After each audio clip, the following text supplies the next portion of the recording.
अध्याय 0। वह एक घायल दुनिया को ठीक करती है। हाँ, जब मैंने अपनी आंखें खोली तो एक अपरिचित छत ने मेरा स्वागत किया। यह उस तरह का दृश्य था जिसकी आप किसी मंगा या उपन्यास में उम्मीद करेंगे, लेकिन इसे बेहतर ढंग से वर्णित करने का कोई तरीका नहीं था।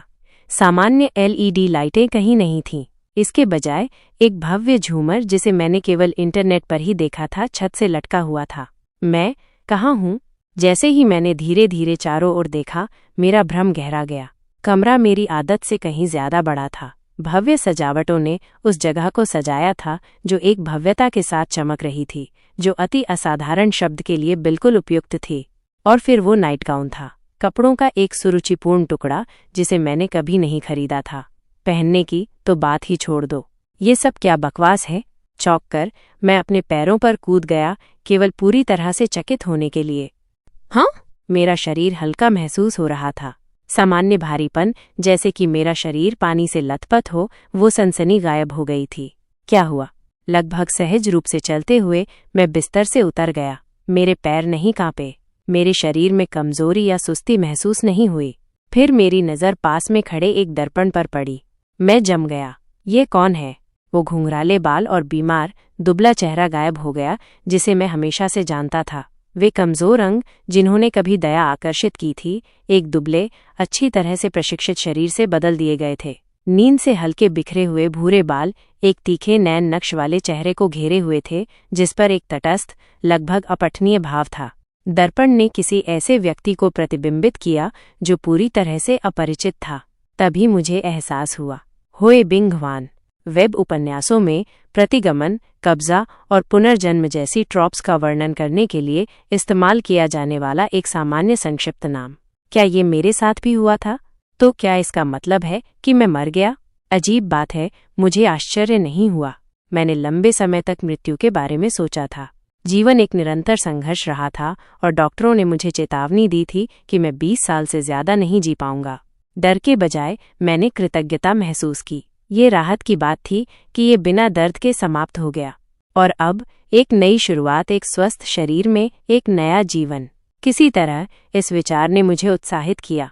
मध्य युग और एक कुलीन परिवार, फर्नीचर पर भव्य कढ़ाई और मेरे चारों ओर का परिष्कृत माहौल इतना ही सुझाता था। शायद ये पुनर्जन्म नहीं है। प्रतिगमन तो शुरू से ही सवाल से बाहर था।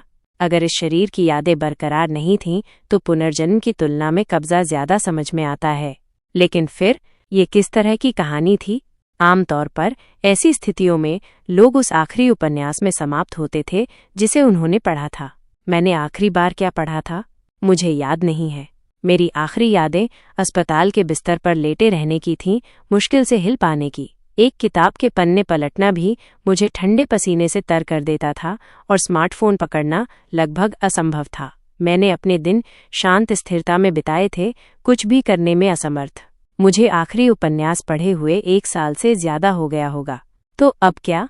मैंने हमेशा सोचा था कि पुनर्जन्म या कब्जे की कहानियों के पात्र इतने शांत क्यों होते थे, लेकिन अब ये समझ में आया।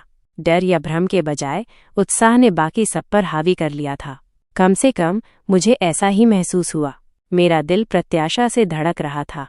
एक स्वस्थ शरीर, एक नई शुरुआत, एक अद्भुत जीवन जीने की संभावना। उम्मीद है ये दुनिया शांतिपूर्ण और सामान्य होगी। युवा मास्टर आईके, क्या आप जाग गए हैं? जैसे ही मैं फिर से अपने परिवेश पर विस्मय कर रहा था, एक महिला की आवाज आई, जिसके साथ दरवाजे पर दस्तक भी हुई। कोरियाई। ऐसी जगह पर इसे सुनकर केवल ये पुष्टि हुई कि मैं किसी काल्पनिक दुनिया के अंदर था। और फिर वो नाम था आईके। ये परिचित लग रहा था। कोई ऐसा नाम जिसे मैं अच्छी तरह से नहीं जानता था, लेकिन कुछ ऐसा जो मैंने कम से कम एक बार पहले सुना था। क्या उस उपन्यास में उस नाम का कोई नायक था जिसे मैं पढ़ रहा था? मैंने याद करने की कितनी भी कोशिश की, कुछ भी याद नहीं आया। मैं जाग गया हूँ। लेडी रीना जल्द ही आ रही होंगी। रीना, ये निश्चित रूप से एक ऐसा नाम था जिसे मैंने पहले कहीं सुना था। अगर मैं थोड़ा और सोचता तो शायद मुझे याद आ जाता। युवा मास्टर? लेकिन मैं उसे अपने जवाब के लिए बाहर इंतजार नहीं करवा सकता था। ठीक है, मैं जल्द ही तैयार हो जाऊंगा। हाँ, क्या मैं लेडी रीना को हमेशा की तरह रिसेप्शन रूम में ले जाऊं? कृपया ऐसा करें। समझ गया। शांत कदमों से वो उपस्थिति गायब हो गई। सबसे पहले अभी मेरे पास ज्यादा समय नहीं लग रहा था, इसलिए मुझे हिलना डुलना होगा। शायद रीना नामक इस मेहमान से मिलने से मेरी याददाश्त ताज़ा हो जाएगी। क्या मुझे काफ़ी देर नहीं हो गई है? मुझे कपड़े बदलने में बहुत देर हो गई थी। अंत में अंतहीन इंतजार के बाद नौकरानी लौट आई और उसने मुझे कपड़े पहनने में मदद की। जब मैंने उसकी अजीब मुस्कान को याद किया तो मुझे अपना चेहरा शर्म से गर्म होता महसूस हुआ। क्या ये यही है? मैं एक विशाल दरवाजे के सामने रुक गया। साइन पर स्पष्ट रूप से लिखा था रिसेप्शन रूम। जैसा कि उम्मीद थी, ये अजीब लग रहा है। मैं इसे कैसे भी देखूं, ये पश्चिमी शैली की हवेली थी। ऐसी जगह पर कोरियाई लिखा हुआ देखना मेरी कल्पना से ज्यादा अजीब लग रहा था। उपन्यासों के मुख्य पात्र इस अजीबपन को कैसे सहते थे? एक छोटी सी आह भरकर मैंने धीरे से दरवाजे पर दस्तक दी। मैं अंदर आ रहा हूँ। भले ही ये मेरा अपना घर था, मुझे नहीं पता था कि अंदर मेहमान कौन है, इसलिए मैंने सोचा कि विनम्र होना सबसे अच्छा है। जल्दी अंदर आओ, एक शांत आवाज ने अनुमति दी। ये एक खूबसूरत आवाज थी, स्पष्ट और नाजुक, जैसे सुबह की ओस। ठीक है। स्वाभाविक रूप से तनाव बढ़ने के साथ मैंने धीरे धीरे दरवाजा खोला। अंदर एक लड़की बैठी थी।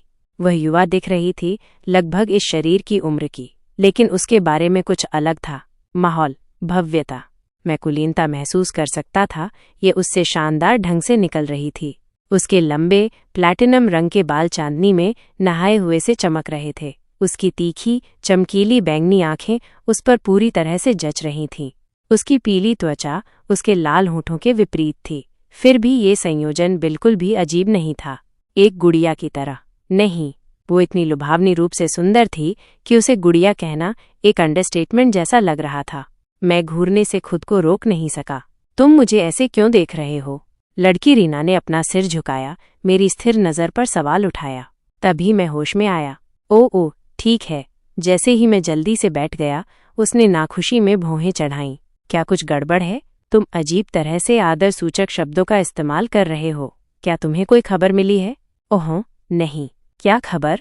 क्या इस शरीर के मालिक ने उसके बारे में बुरा कहा था? एक बेचैनी मेरी रीढ़ की हड्डी तक चढ़ गई। खैर, इससे कोई फर्क नहीं पड़ता। मैं तुम्हें पहले से ही बता दूं, मेरी सगाई राजकुमार से हो गई है। तुम्हारी सगाई राजकुमार से हो गई है? हाँ। उसके बाल रोशनी में चमक रहे थे। यह एक सरल कथन था, फिर भी ये भारी लग रहा था। मुझे अब याद आया। सब कुछ वापस उमड़ पड़ा। कोई भी चित्रण इस लड़की की सुंदरता को सही मायने में नहीं पकड़ सकता था। किसी भी कलाकार का विवरण उसके साथ न्याय नहीं कर सकता था। आयके, ये इस शरीर का नाम था। रीना रोगेलिया, एक लुभावनी लड़की, राजकुमार से सगाई, और भविष्य में उसकी मृत्यु हो जाएगी, सिर कलम करके फांसी दी जाएगी। यह शरीर आयके उसकी बचपन की दोस्त की भूमिका निभाता था, वो जो उसकी एकाकीपन पर जोर देने के लिए एक कथात्मक उपकरण के रूप में काम करेगा। वह एक साधारण लड़की थी जिसने कभी खुशी का सपना देखा था, फिर भी उसे एक खलनायिका के रूप में पेश किया गया था, एक अकेली परित्यक्त आत्मा जिस पर भरोसा करने के लिए कोई नहीं था। वो मुझसे बिल्कुल अलग थी, और फिर भी मैंने उसके साथ सहानुभूति महसूस की। मैं उसे समझता था। रीना रोगेलिया, ये उस कहानी की दुनिया थी जहां वो एक दिन अकेली गिर जाएगी। मेरी पसंदीदा कहानी। वो एक घायल दुनिया को ठीक करती है कि दुनिया। कहानी जारी रहेगी।